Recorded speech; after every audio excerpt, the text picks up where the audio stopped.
हमारे YouTube channel पर आपका हार्दिक स्वागत है। पुनः आज हम 10वीं बोर्ड की परीक्षा की तैयारी के ख्याल से शेष ऑब्जेक्टिव पार्ट 3 आपको डालने जा रहा हूँ। यह बहुत ही इम्पोर्टेंट है, जो NCERT से तैयार किया गया है। हमारा जो अनुमान है कि इससे अधिक से अधिक क्वेश्चन आपको डील होगा, इसीलिए जो है इस वीडियो को पूरा आप देख करके जो आपको इम्पोर्टेंट लगे, हम तो ऐसे हर एक क्वेश्चन को इम्पोर्टेंट समझ करके डाले हैं। जो आपको इम्पोर्टेंट लगे आप उसको नोट करते चलिएगा, बहुत बेहतर रहेगा आपको परीक्षा के लिए। तो आइए इसको कड़ी को आगे बढ़ाया जाए बिना समय गवाए। तो आज जैसा कि विशेष करके पोषण, शोषण, परिवहन, उत्सर्जन, इन सभी से लगभग क्वेश्चन हो गया है। लेकिन इसके बाद भी जो बचेगा एक जो है और उसका सम्मिलित सेट हम तैयार करेंगे, जिसमें जो है वह भी आपको हम डाल देंगे इस पर। लेकिन अभी जो है अब इसको डालने के बाद एक नियंत्रण एवं समन्वय, उसमें भी यह महत्वपूर्ण कंट्रोल एंड कोऑर्डिनेशन महत्वपूर्ण चैप्टर है, जिससे बहुत सारा क्वेश्चन डील होता है, उसको देखना जरूरी है। और उसी से आज क्वेश्चन हम तैयार किए हैं, जिसको देखा जाए बारीकी से। सबसे पहला क्वेश्चन है, अनैच्छिक क्रियाओं पर नियंत्रण करता है मेडुला ओब्लांगेटा। मेडुला ओब्लांगेटा जो है हमारे मस्तिष्क का एक भाग है, जो हमारे अनैच्छिक क्रियाएं दो प्रकार की होती है, अनैच्छिक और ऐच्छिक। अनैच्छिक क्रिया जो हमारी इच्छा के विरुद्ध होता है, जिसको हम नहीं चाहते हैं तब भी होते रहता है, जैसे पलक का झपकना, रक्त वाहिनी का फूलना, अंड वाहिनी का फूलना, ये सभी जो है फूलना सिकुड़ना, ये सभी जो है मुख्य रूप से अनैच्छिक क्रियाएं होती है। और यह अनैच्छिक क्रियाओं पर नियंत्रण जो रखता है हमारे मस्तिष्क का मेडुला वाला भाग रखता है। कौन रखता है? मेडुला, है ना।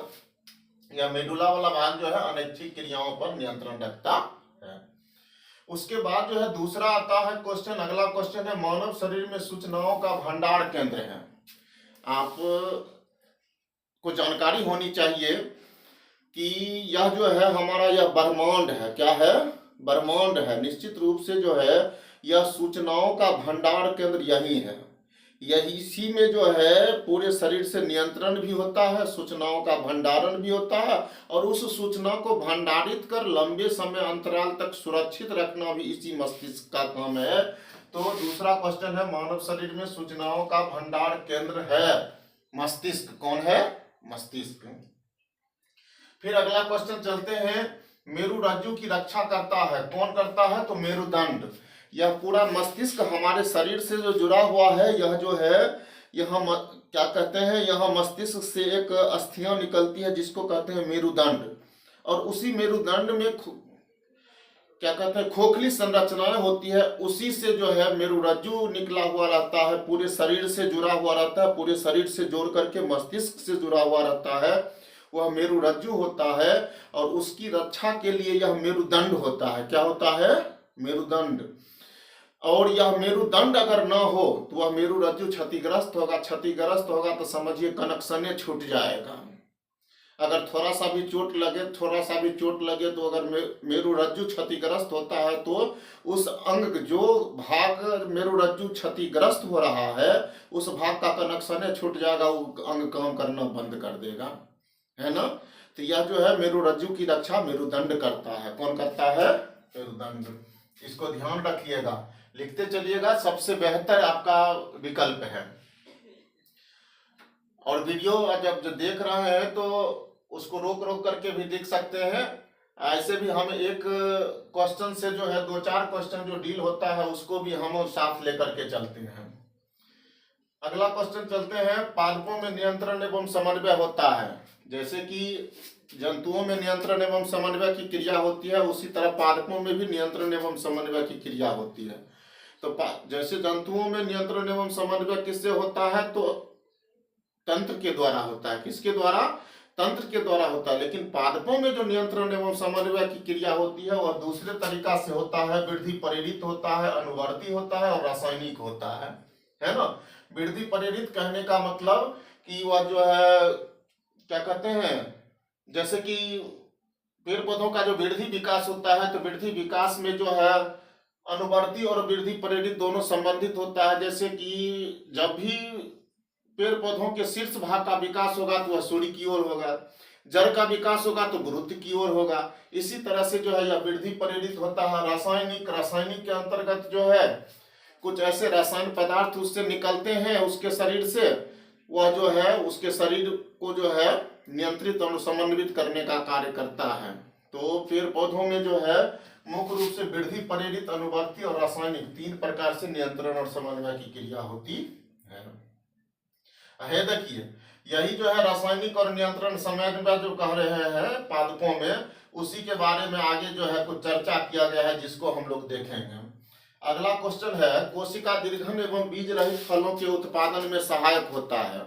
तो कोशिका दीर्घन किसमें, तो पादपों में। बीज रहित फलों मतलब कि बिना बीज वाले फल का निर्माण करने में सहायक होता है। तो कौन होता है सहायक, मुख्य रूप से जो है ऑक्सीन। कौन होता है, ऑक्सीन और जिबरेलिन्स। कौन होता है, ऑक्सीन और जिबरेलिन्स। इसके बाद अगला क्वेश्चन है, हाँ, पादपों में जैविक क्रियाओं पर नियंत्रण करने वाला रासायनिक पदार्थ है। पादपों में भी जैविक क्रियाएं होती है, वही नियंत्रण और समन्वय की बात करते हैं। तो जैविक क्रियाएं जैसे जंतुओं में जैविक क्रियाएं होती है, उसी तरह पादपों में भी जैविक क्रियाएं होती है। तो उस पर नियंत्रण और समन्वय कौन करता है, तो करने वाला एक रासायनिक पदार्थ स्रावित होता है। एक रासायनिक पदार्थ स्रावित होता है, उसको कहते हैं पादप हार्मोन। क्या बोलते हैं, पादप हार्मोन। एक अगला क्वेश्चन आता है देखिए बहुत ही इंपॉर्टेंट, वृद्धि रोधक हार्मोन है। पेड़ पौधों में वृद्धि करने वाला हार्मोन है ऑक्सीन और जिबरेलिन्स। यह oxygen, gibberellins, abscisic acid, ethylene, यह हो गया पादप हार्मोन। क्या हो गया, पादप हार्मोन। और वृद्धि रोधक हार्मोन जो होता है उसको कहते हैं एब्सिसिक एसिड। क्या बोलते हैं, एब्सिसिक एसिड। एगो आता है फल पकाने वाला हार्मोन, उसको कहते हैं एथिलीन। क्या बोलते हैं, एथिलीन। ऐसे भी आप लोग देखते हुएगा घर में केला उला पकाना रहता है तो बाजार से जाते हैं, कहते हैं कार्बेट दीजिए। कार्बेट लेकर के आते हैं, वो जो है हम बंद करके किसी पात्र में उसको रख देते हैं तो केला पक जाता है। तो उसमें जो है वो कार्बेट, ऐसे सामान्य भाषा में हम लोग बोलते हैं, उसमें जब हम पानी डालते हैं तो एथिलीन गैस ही निकलता है, जिसके कारण वह केला पक जाता है। और यह जो है पेड़ पौधों में स्वतः स्रावित होता है। यह स्वतः स्रावित होता है, जो जब फल अपनी परिपक्वता को प्राप्त कर लेता है या पत्तियां अपनी परिपक्वता को प्राप्त कर लेता है, उस समय जो है यह स्रावित होता है और स्रावित होकर के पत्तों और फलों को पकाने का काम करता है। कौन, एथिलीन। तो उसी को सामान्य भाषा में कहा जाता है फल पकाने वाला हार्मोन। अगला क्वेश्चन है, अन्य ग्रंथियों पर नियंत्रण करता है। ये देखिए अब जंतु में आ गए, फिर जंतुओं में नियंत्रण और समन्वय क्या होता है कि जंतुओं के शरीर में जो है मुख्य रूप से एक ऐसे ग्रंथि हैं जो अन्य सभी ग्रंथियों पर नियंत्रण रखता है। उसको कहते हैं पीयूष ग्रंथि, या अंग्रेजी में कहते हैं पिट्यूटरी ग्लैंड, या उसको मास्टर ग्रंथि भी कहा जाता है, जो कि आप बुक में पढ़े होइएगा। यह जो है कपाल की स्फेनॉइड हड्डियां जो होती है, इस बीच में जो गहरा वाला भाग है, इसी भाग में पाया जाता है, जो पूरे शरीर पर अन्य सभी ग्रंथियां हैं। थायराइड ग्रंथि है, पैराथायराइड है, रीनल है, क्या कहते हैं लैंगर दीपिकाएं हैं, ब्रीसन है, अंडाशय है, सभी पर जो है नियंत्रण रखने का काम करता है। कौन करता है, तो पीयूष ग्रंथि। मास्टर ग्रंथि भी लिख दिए हैं, पिट्यूटरी ग्लैंड भी लिख दिए हैं। लगभग क्वेश्चन जो है इंपॉर्टेंट क्वेश्चन ही डाले हैं, एक एक लाइन को टेकअप करते हुए जो है इसको डाले हैं। और यह जो है बहुत ही इंपॉर्टेंट है। लगभग क्वेश्चन इसी से डील होगा। कहीं इक्का दुक्का छुटा होगा तो वह जो है ब्रह्मास्त्र बना करके जो डालेंगे एक साथ, उसमें डाल देंगे। लेकिन इसको जो है बड़ी बारीकी से डाला गया है, इसको अध्ययन गहराई से कर लीजिए। अगला क्वेश्चन है शारीरिक संतुलन पर नियंत्रण करता है। देखिए अभी हम पैर हिला रहे हैं, हाथ हिला रहे हैं, आपसे बोल रहे हैं, जो बोलना है वही बोल रहे हैं, तो यह जो है नियंत्रण, यह एक प्रकार का शारीरिक संतुलन हो गया। क्या हो गया? शारीरिक संतुलन हो गया। और इस शारीरिक संतुलन पर नियंत्रण कौन करता है? तो अनुमस्तिष्क। कौन करता है? अनुमस्तिष्क। यह अनुमस्तिष्क जो है पश्च मस्तिष्क का भाग है। किसका भाग है? पश्च मस्तिष्क का भाग है। यह पश्च मस्तिष्क का भाग अनुमस्तिष्क होता है, जो शारीरिक संतुलन पर नियंत्रण करता है। चलिए अगला चलते हैं। जंतुओं में अब नियंत्रण एवं समन्वय चल रहा है। अगला है सीधे रक्त में स्रावित होने वाला हार्मोन। बहुत बार जो है यह क्वेश्चन बनाया है कि कौन ऐसा हार्मोन है जो सीधे रक्त में स्रावित होता है। एक है रक्त में स्रावित होने वाला हार्मोन जो है वो एड्रीनालिन है। क्या है? एड्रीनालिन है। ऐसे क्या होता है कि अन्य जितने भी अंतःस्रावी ग्रंथियां हैं वह सीधे स्रावित होकर सीधे जो है अंग या अंग तंत्र या रक्त में स्रावित होता है। उसमें कोई वाहिनी नहीं होता है। जैसे रक्त में रक्त वाहिनी बह करके पूरे शरीर में जो है पूरे शरीर को जोड़ता है, उसमें वाहिनी होती है, या अन्य दूसरे जो है ग्रंथि है उससे जो स्रावित होता है उसके लिए वाहिनी होती है। लेकिन अंतःस्रावी ग्रंथियां जैसे या पीयूष, पाराथायराइड, थायराइड, एड्रीनल, यह सब जो ग्रंथि होती है इसमें जो है रक्त वाहिनी नहीं, किसी भी प्रकार की वाहिनी नहीं होती है। लेकिन विशेष रूप से हाईलाइट किया गया है एड्रीनालिन को, जो सीधे रक्त में स्रावित होता है। कहां स्रावित होता है? सीधे रक्त में। चलिए अगला क्वेश्चन है ऑक्सीजन पूर्ति के लिए हृदय गति को बढ़ाने वाला हार्मोन। अब जो है यह भी एड्रीनालिन है। कौन है? एड्रीनालिन। अब कहिएगा क्वेश्चन ऑक्सीजन की पूर्ति, तो ऑक्सीजन की पूर्ति तो ऐसे ही हो रहा, लेकिन हृदय गति को कब बढ़ाता है? जब आप दौड़ लगाते हैं, जब आप किसी भी प्रकार का जो है हार्ड वर्क करते हैं, कठिन वर्क करते हैं, तो उस समय क्या होता है कि हमारे शरीर को अधिक ऊर्जा की आवश्यकता होती है। अधिक ऊर्जा की आवश्यकता होती है तो स्वाभाविक है कि ऊर्जा किससे मिलेगा? जब तक जाकर के ऑक्सीजन जो है पोषक तत्व से अभिक्रिया नहीं करेगा तब तक ऊर्जा का निर्माण नहीं होगा।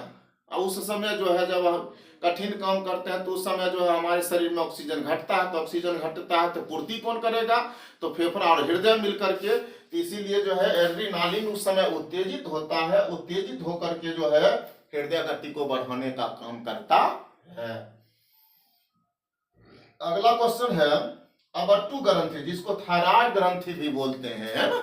इसी जगह है। श्वास नली जो है या श्वास नली के दोनों ओर जो है स्थित रहता है वह थायराइड ग्रंथि होता है। या थायराइड ग्रंथि को हिंदी में कहते हैं अबट्टू ग्रंथि। और यह थायराइड ग्रंथि के द्वारा जो है एक विशेष प्रकार का हार्मोन स्रावित होता है, थायरोक्सिन। क्या स्रावित होता है? Thyroxine hormone. और इसको थायरोक्सिन हार्मोन को स्रावित करने के लिए उत्प्रेषित कौन करता है? तो यह मुख्य रूप से जो है आयोडीन, हमारे शरीर में उपस्थित आयोडीन की मात्रा जो है थायराइड ग्रंथि को थायरोक्सिन स्रावित करने के लिए उत्तेजित करता है। इससे संबंधित क्वेश्चन कुछ और सुन लीजिए। क्या होता ऐसे क्वेश्चन तो हम डाले हुए हैं, लेकिन इसको सुन लिया जाए। क्या होता है कि थायराइड ग्रंथि को हमारे शरीर में अगर आयोडीन की कमी होती है तो थायराइड ग्रंथि को थायरोक्सिन स्रावित करने के लिए अधिक उत्प्रेषित होना पड़ता है, अत्यधिक उत्प्रेषित होना पड़ता है, जिससे क्या होता है कि वह ग्रंथि धीरे धीरे फूलने लगती है, जिसके कारण घेघा रोग हो जाता है। क्या होता है? घेघा रोग हो जाता है। अब तो इसकी संख्या बहुत कम हो गई, लेकिन पहले जाते तो गांव में 2-4 लोग जो है घेघ लटकल का जरूर मिल जाता है ना? अब इसकी संख्या बहुत कम हो गया। क्यों? क्योंकि आयोडीन युक्त नमक हमको मिलने लगा है। हाँ अगला क्वेश्चन है, देखिए डाले हुए हैं। आयोडीन की कमी से होने वाला रोग है तो कौन है? घेघा रोग। एक और क्वेश्चन है, देखिए बौनापन और लंबापन हार्मोन पर निर्भर करता है जो स्रावित करता है। देखते होइएगा कोई व्यक्ति जो है जरूरत से ज्यादा बौना हो जाता है और कोई व्यक्ति जो है जरूरत से ज्यादा लंबा हो जाता है। तो यह जो है किस पर निर्भर करता है? तो यह मुख्य रूप से जो है पीयूष ग्रंथि, वही मास्टर ग्रंथि के द्वारा जो है एक प्रकार का हार्मोन स्रावित होता है।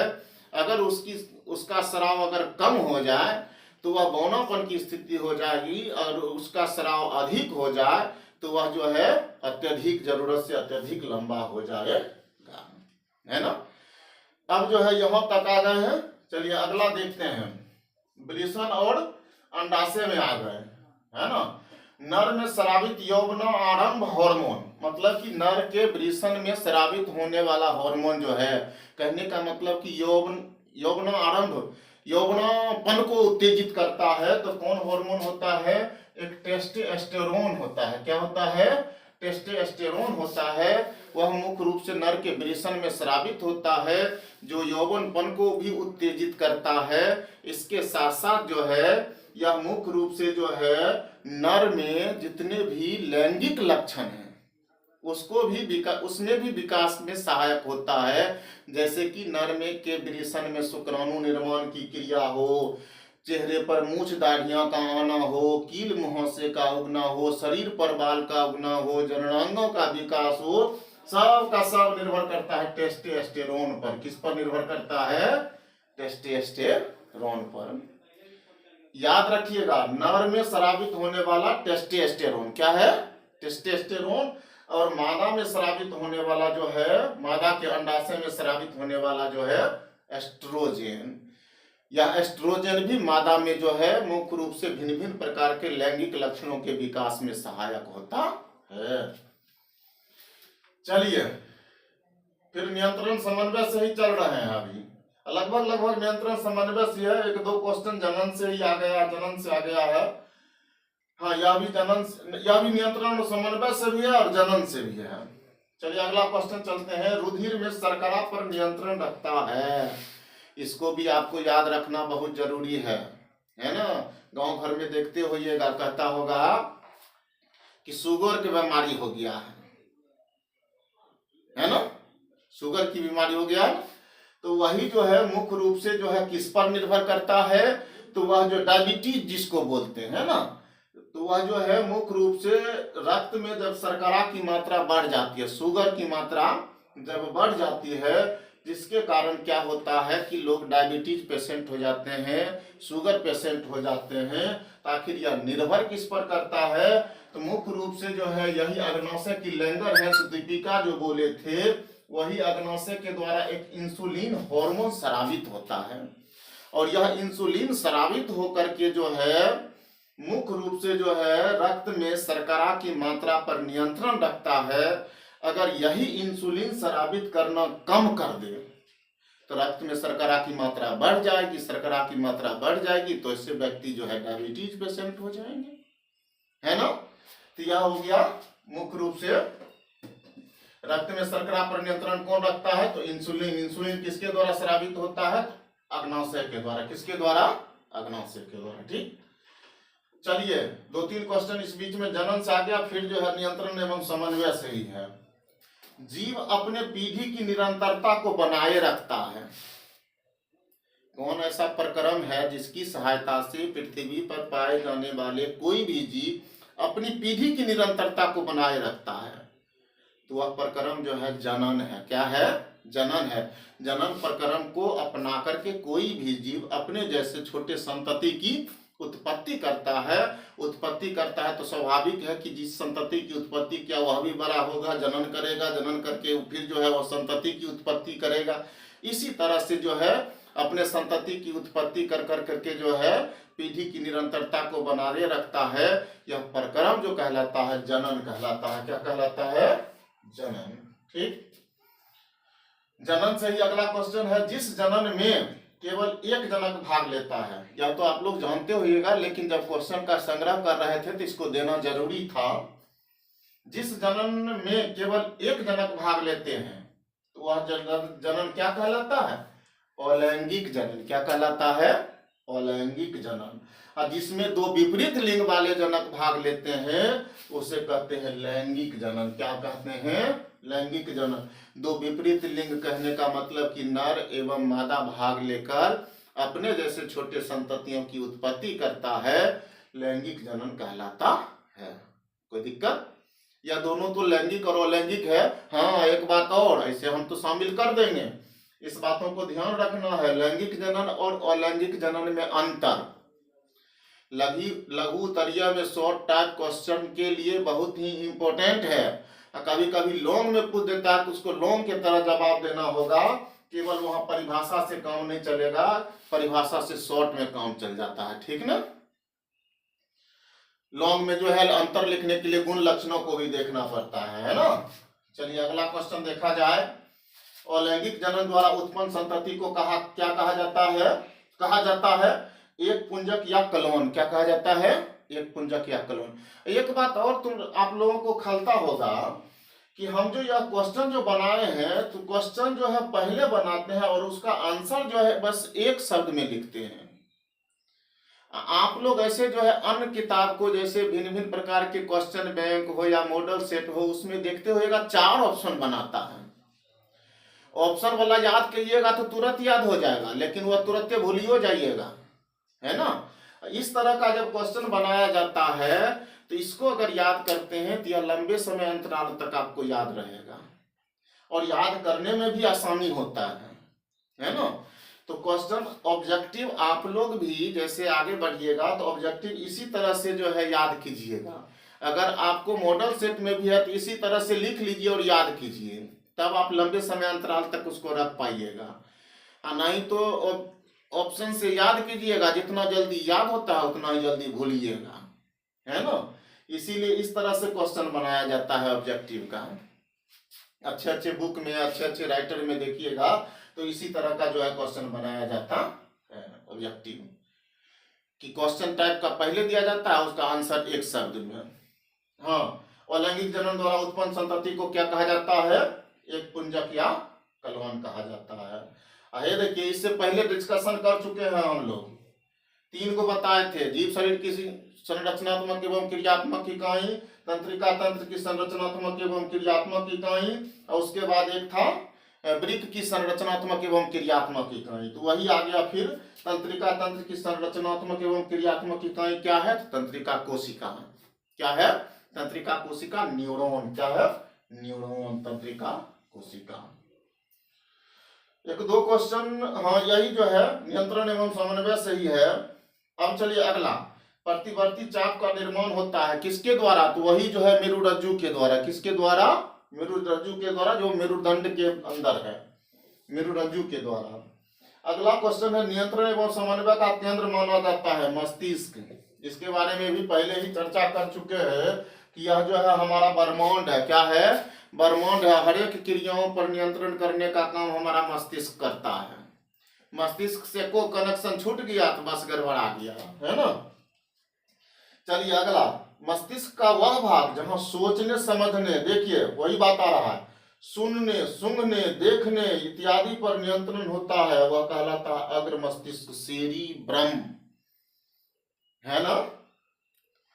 सोचने समझने सुनने देखने सूंघने यह सब पर नियंत्रण स्वाभाविक है कि सारी क्रियाओं का नियंत्रण इसी के द्वारा होता है ना।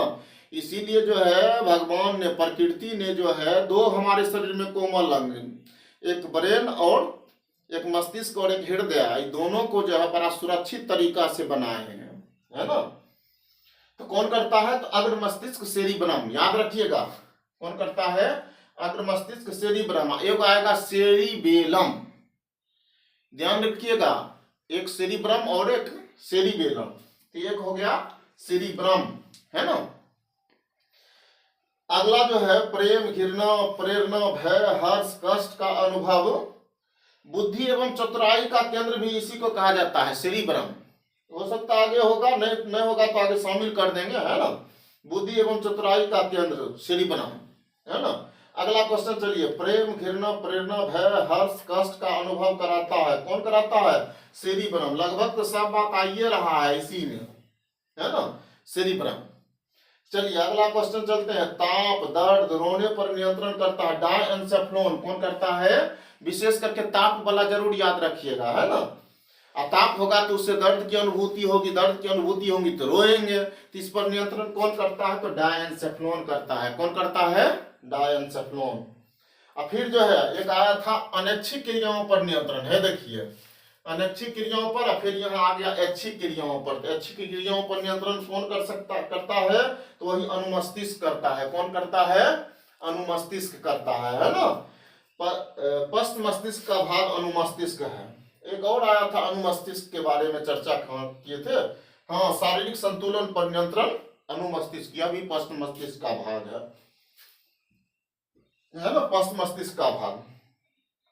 एक जो है श्वसन क्रिया पर नियंत्रण, यह हो गया पोन्स वेरोला। कौन हो गया? पोन्स वेरोला। एक बात हम बोल देते हैं, नियंत्रण और समन्वय का तो बहुत सारा क्वेश्चन बनाए हैं, इसको अगर याद करना होगा तो एक आप डायग्राम बना लीजिए। क्या बना लीजिए? डायग्राम बना लीजिए। डायग्राम में जो है एक अंग का नाम और उसका कार्य, है ना, यह जो बना लीजिएगा ना तो आपको यह करने में बड़ा आसानी होगा याद। और लगभग 10-20 बातें आती है, सब मिला करके 10-20 बातें आती है। इन बातों को जो है आपको याद करने में परेशानी नहीं होगा जब एक जगह जो है उसका डायग्राम बना करके लिख लीजिएगा तब। और यह जो दिए हैं इसी के आधार पर आपका डायग्राम बन जाएगा। तो आज जो है इस वीडियो में इतना ही रहने दीजिए, फिर जो है अगले वीडियो में शेष क्वेश्चन डालेंगे।